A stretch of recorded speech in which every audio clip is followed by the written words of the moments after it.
Magandang araw mga boss. Ang problema nito, pag nalulubak daw siya, meron daw malakas na kalampag dito sa gawing likuran. Kaya ang ginawa ko, dahil nga daw sa mahilig ako maghanap ng lagutog sa kalampag, kinalug-kalug ko itong lagayan ng reserve tire.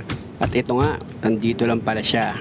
Kung kayo mismo ang maggagalaw ng gulong mga boss, maramdaman niyo yung gulong, talagang uuga siya. Kaya pag nalubak ito mga boss, ang mangyayari talaga, magkakaroon siya ng kalampag. O dito tayo sa pinaka-adjuster bolt niya. Ayan yung adjuster bolt ito. Kasi hindi nga daw yan mahigpitan ng customer. Ayan, inuuga ko. Meron talaga siya Malakas talaga yung lagutok niya Dahil pag hinigpitan niya raw, nalalaglag daw itong reserve tire niya. Natatanggal daw sa pagkakalawit dito sa lagayan ng reserve tire niya. Kaya sabi ko sa kanya, napakadelikado nito kung matanggal yung gulong mo pag nalubak kang bigla ng malakas. Kaya ang ginawa ko dyan mga boss, tinanggal ko itong cover ng adjuster bolt niya para mahigpitan. Siyempre, bago ko kumilos talaga, higpitan ko muna para malaman ko yung dahilan kung bakit bumibitaw. Dapat ganun.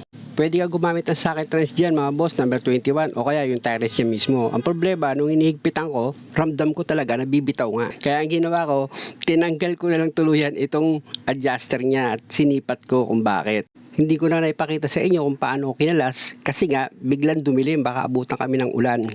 Huwag kayong mag-alala dahil ipapakita ko naman sa inyo kung paano nakalagay ito sa bolt adjuster niya at paano siya bumibitaw.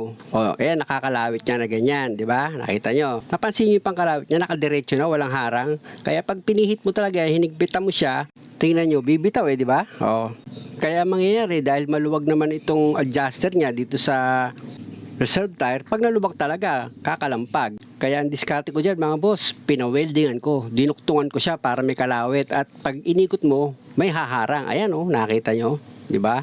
Ganun lang mga boss At may higpitan niya na yan kapag gusto niyang higpitan itong reserve tire niya para hindi na kumalampag. Ibalik ko na itong adjuster bolt niya mga boss ilalim ulit tayo. Ilalagay ko naman itong pangkalawit niya dito sa reserve tire para mahigpitan mo. Ayan yung hihila mga boss, hihilahin niya yung lagayan mo ng reserve tire para humigpit. Ilalagay ko na rin yan mga boss. Tingnan nyo maigi para kung ganito ang problema nyo sa sasakyan nyo, kahit hindi ganito sa sasakyan at bumibitaw, dugtungan nyo, pwede yun. Dahil hindi kasi mga boss, syempre, hindi ko siya ma-shoot, tulak mo lang yung reserve tire mo.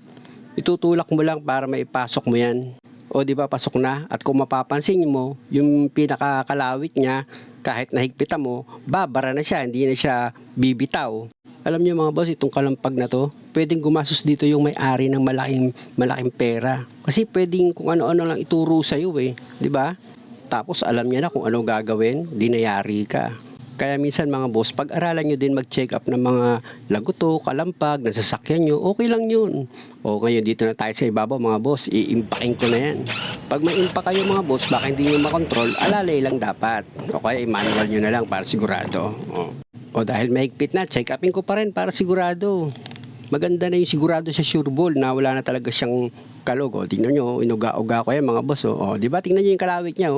Pag pinihit niyang pakanan, hinigpitan niya, di ba? Nakaharang yung kalawit. Di ba? Ganun lang mga boss ang discarding gagawin nyo. Pag may problema kayo sa reserve tire nyo, pag pa-weldingan nyo lang kung kailangan, wala namang mawawala At kung ginamitan nyo ng impact, gamitan nyo ulit siya ng tires nyo para sigurado na maayos talaga yung pagkakahigpit nyo. Kita nyo, medyo maluwag pa. Sa totoo lang boss, sinasadya ko rin wag totally maghigpit para alam nyo rin yung gagawin nyo at matuto kayo mag-check up after nyo gumamit ng impact kung may impact kayo. At sa pagkabit ng cover niya mga boss, ayan yung bilog na yan, may guide yan. Ito na, nag-road test na kami. Sadyang ilulubok namin to mga boss para marinig kung may kalampag pa. Yun. Wala na? Kasi nakaraan yan, pag tag. Ganon.